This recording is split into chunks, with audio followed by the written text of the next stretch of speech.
Assalamualaikum warahmatullahi wabarakatuh. Perkenalkan, nama saya Ria Rosalia Simangunso. Saya dosen tetap program studi manajemen Fakultas Ekonomi dan Bisnis Universitas Pamulang.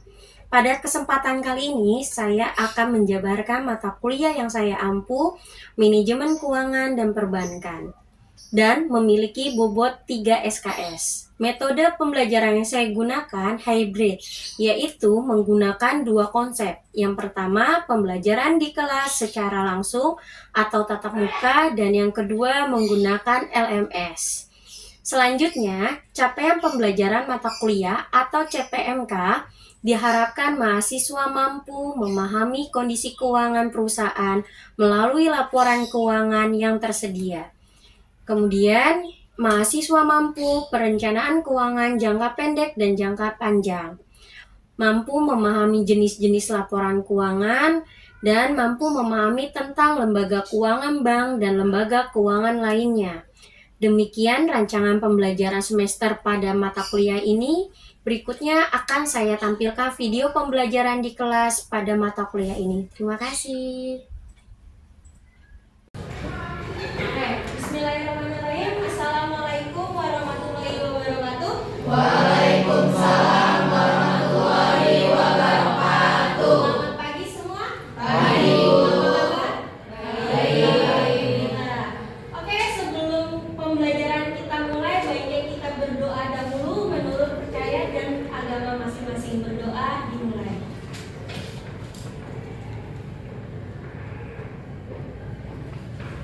Selesai. Oke, sebelumnya minggu lalu kita sudah bahas apa? Jenis layanan perbankan. Jenis-jenis layanan perbankan. Jenis-jenisnya ada apa aja? Ada masyarakat, umum, Oke, masih ingat ya? Untuk pekan ini kita akan bahas tentang laporan keuangan. Apa sih laporan keuangan itu? Iya, laporan keuangan. Apa laporan keuangan? laporan yang menunjukkan kondisi keuangan perusahaan saat ini atau dalam suatu periode tertentu dan dilaporkan dalam cara integritas, kapasitas, dan catatan atas laporan keuangan. Ya, laporan keuangan yaitu laporan yang menunjukkan kondisi keuangan perusahaan saat ini. Macam-macamnya ada 5 ya. Nanti akan kita bahas satu persatu. Oke, sebelum masuk ke pembahasan macam-macam laporan keuangan, itu ada yang namanya tujuan laporan keuangan. Apa sih tujuan laporan keuangan itu? Tujuan yang mengenai kondisi keuangan, kinerja keuangan, dan aluskah entitas yang bermanfaat bagi sebagian besar kalangan pengguna laporan dalam membuat keputusan ekonomi. Oke, jadi tujuan laporan keuangan itu yaitu mengetahui posisi keuangan, lalu melihat kinerja keuangan, dan sebagai pembuat keputusan ekonomi. Oke, kita next. Arti penting laporan keuangan. Di sini arti penting laporan keuangan itu untuk mengetahui kondisi keuangan perusahaan. Lalu untuk mengetahui kesehatan perusahaan. Perusahaan itu sehat gak sih? Bagaimana keadaannya nih? Sehatnya itu bukan sakit yang kalian masuk angin, bukan.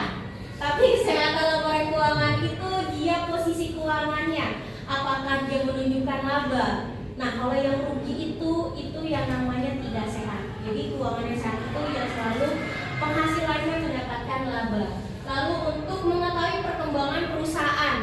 Jadi bisa dilihat nih perkembangannya gimana. Oh, ini kita laporan keuangannya pendapatannya selalu naik.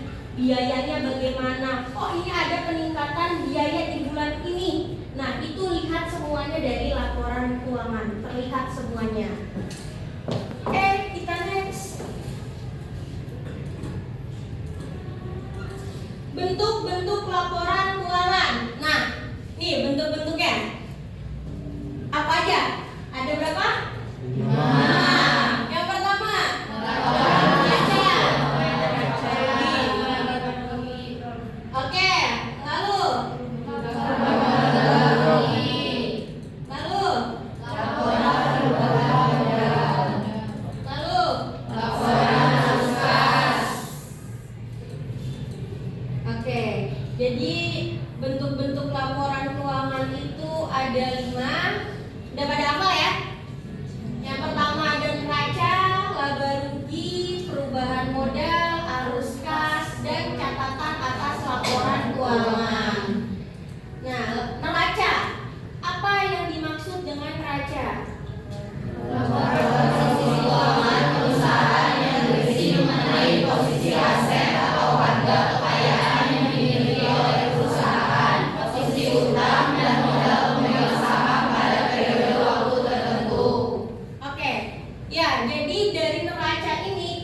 kita bisa melihat posisi hutang dan modal pemegang saham pada periode tertentu.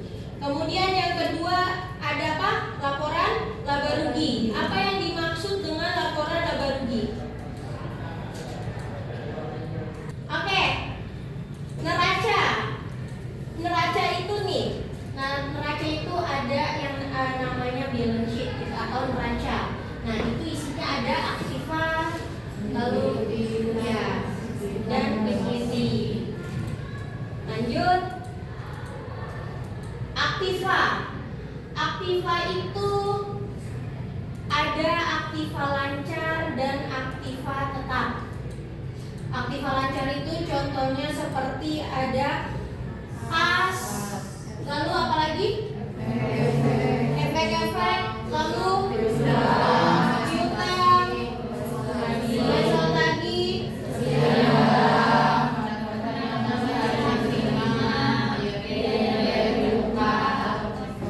oke, jadi ini ada yang namanya aktiva lancar. Yang berikutnya aktiva tetap. Aktiva tetap itu ada yang berupa tetap seperti tanah atau bangunan.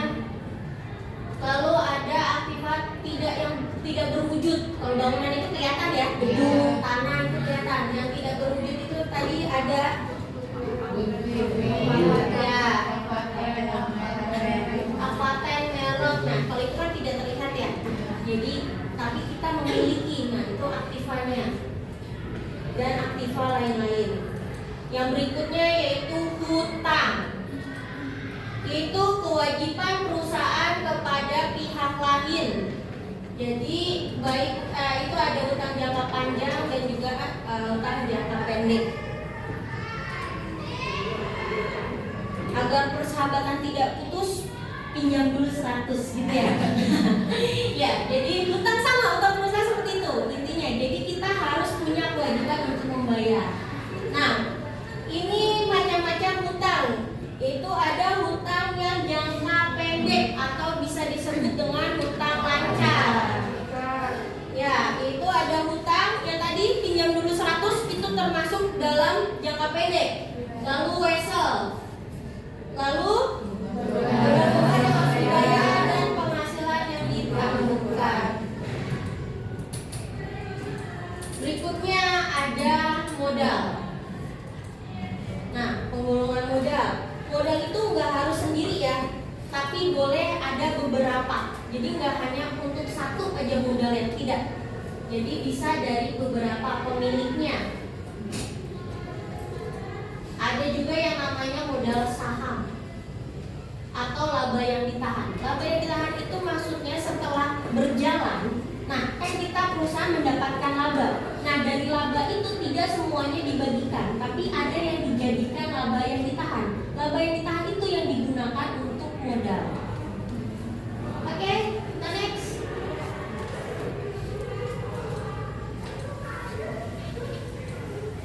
Ini yang namanya bentukan neraca. Jadi di sisi kiri itu ada aktiva dan kanan itu pasiva. Aktiva itu yang tadi sudah kita sebutin.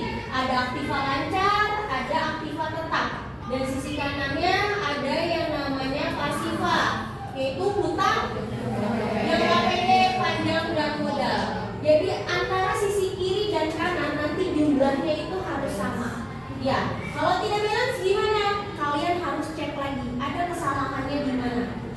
Jadi yang namanya laporan keuangan itu kanan kirinya harus sama. Kita next ya.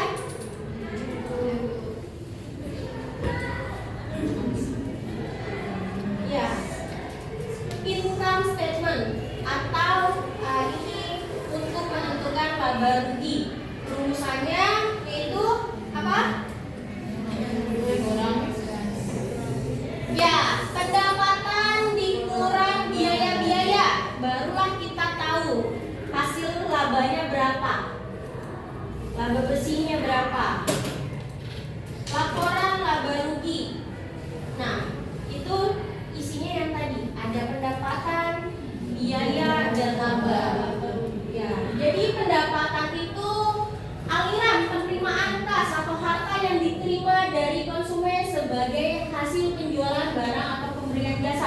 Jadi kalau barang atas penjualan barang, kalau jasa berarti atas jasa yang udah kita lakukan. Kemudian biaya itu harga pokok atau produk yang dijual dan jasa yang diberikan untuk penghasilan pendapatan. Yang namanya kita membuat barang atau jasa itu pasti ada biayanya, benar nggak? Misalnya jasa, emang kita ke sana tidak ada transport, ada biaya transport kan? Nah, di situ yang maksudnya biaya. Kalau produk ada bahan baku, maksudnya ke biaya. Lalu kemudian kita baru tahu hasil itu laba atau rugi dari selisih antara pendapatan dan biaya. Nah, kalau misalnya hasilnya positif berarti laba, kalau negatif berarti rugi.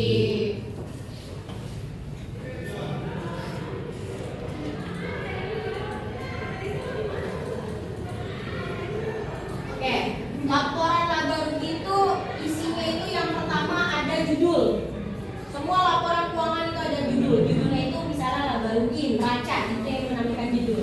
Kemudian periodenya itu periode kapan? Apakah tahunan, bulanan, sesuai kebutuhan. Isinya tadi ada pendapatan, biaya, dan laba atau ruginya. Contohnya kayak gimana? Seperti ini gambarnya. Jadi kalau neraca tadi ada sisi kanan kiri, kalau laba rugi tidak. Jadi hanya seperti ini. Tadi neraca kanan kiri harus sama, kalau ini tidak. Tinggal di akhirnya itu berarti laba atau rugi. Jadi pendapatan dikurangi biaya-biaya, langsung kita tahu berapa labanya. Oke, sampai sini ada yang ditanyakan? Belum ya? Oke, kita next ke laporan perubahan modal.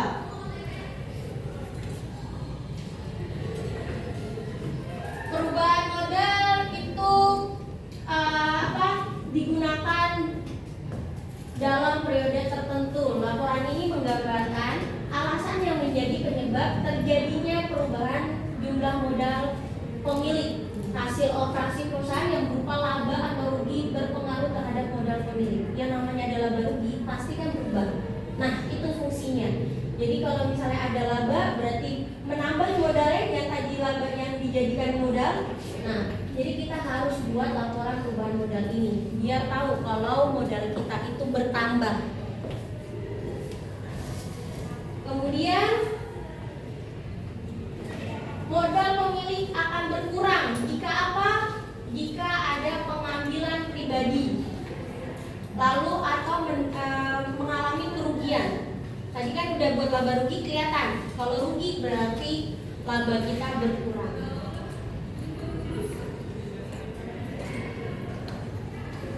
Kalau bertambahnya karena ada tambahnya investasi pemilik atau yang laba, yang tadi sudah saya bilang.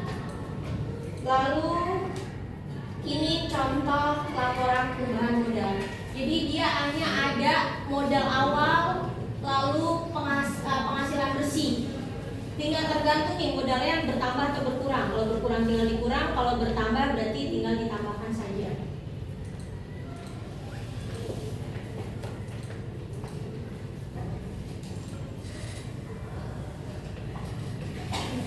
Oke, laporan arus kas itu menyajikan kas masuk atau penerimaan dan jumlah kas keluar selama periode tertentu. Lalu menunjukkan kenaikan atau penurunan kas bersih selama periode tertentu dan saldo akhir kas itu. Nah, isinya ada judul, lalu periode laporan dan aktivasi operasi. Kemudian ada yang namanya aktivitas investasi. Lalu pendanaan, aktivitas pendanaan. Jadi yang ada di laporan arus kas itu aktivitas keluar masuknya di kas. Kita lihat ada yang namanya contoh laporan arus kas. Jadi contoh laporan arus kas seperti ini ya. Jadi yang judul itu contohnya ada judulnya GLEK, lalu laporan arus kas, periodenya per. Nah, ya tinggal dimasuk-masukin aja arus-arus yang kas yang mempengaruhi kas tadi, ada keluar masuknya. Yang sisi sini itu berarti kas keluar, makanya dia mengurangi, ada dalam kurungnya. Itu beban-beban, berarti ada pembelian, ada biaya-biaya, pembayaran biaya-biaya.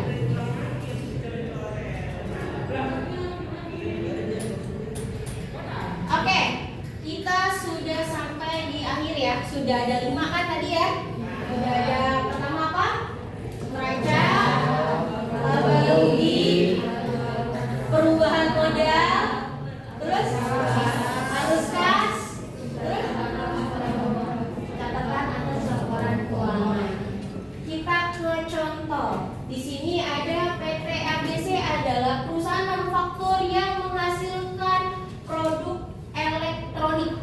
Mereka ingin menyusun laporan keuangan untuk tahun buku 2022. Berikut ini adalah beberapa informasi terkait dengan laporan keuangan mereka. Yang pertama itu ada pendapatan penjualan PT ABC memiliki pendapatan penjualan sebesar 10M. Lalu ada beban penjualan, beban pokok penjualan perusahaan tersebut sebesar 6 miliar. Beban operasional PT ABC sebesar 2 miliar. Kemudian biaya overhead, biaya penelitian dan biaya pemasaran. Itu sudah termasuk semua ya di dalam 2 miliar itu. Kemudian ada pendapatan lain-lain, yaitu perusahaan tersebut menerima pendapatan lain-lain sebesar 500 juta dari investasi mereka. Berarti ada investasinya nih. Kemudian beban bunga PT ABC membayar bunga sebesar 200 juta rupiah atas pinjaman yang mereka ambil. Lalu di PT ABC ini menggunakan ada tingkat pajak perusahaan yaitu 25%. Nah, dari contoh di sini ada yang mau bantu jawab? Silakan dihitung untuk labanya. Ada nggak ya labanya atau rugi? Silakan siapa yang ingin bantu jawab? Silakan.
ada 10M.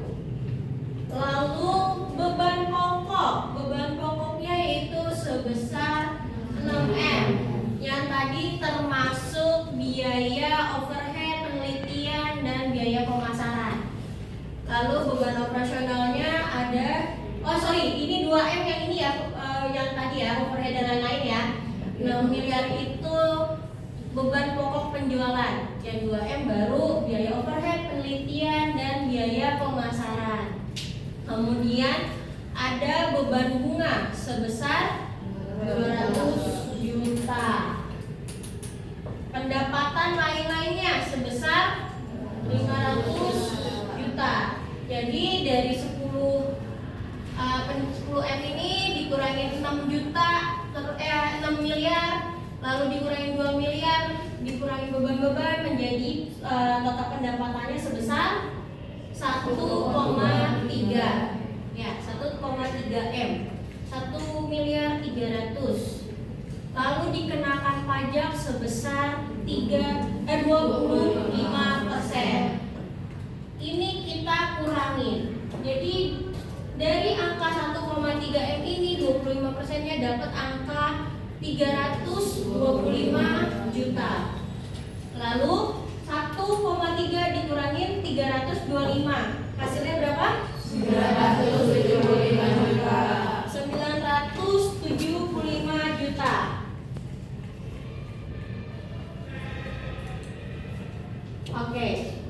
Jadi hasilnya laba bersih sebesar 975 juta rupiah.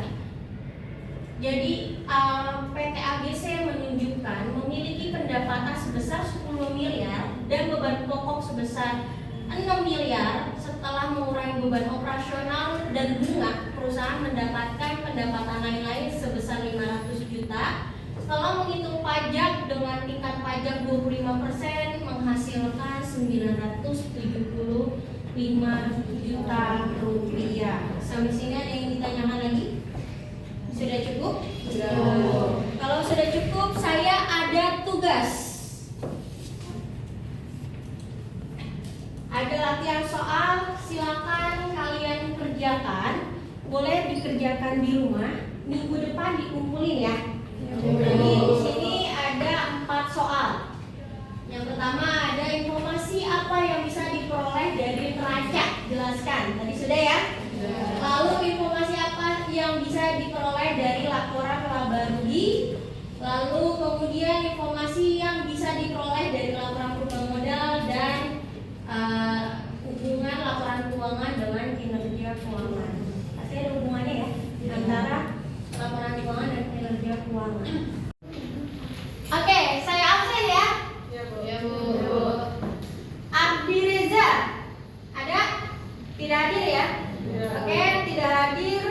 Lalu Anida hadir, Cintania hadir, Fadia tidak hadir juga, Handayani hadir, Lintang hadir, Sakit, Naila hadir, Nanda tidak hadir juga. Lalu ada Naura, Salwa, Septiana, Vidya, Vira, Widya. Oke, udah ya? Oke, kita akhiri perkuliahan kita hari ini. Terima kasih, sampai bertemu minggu depan. Wassalamualaikum warahmatullahi wabarakatuh.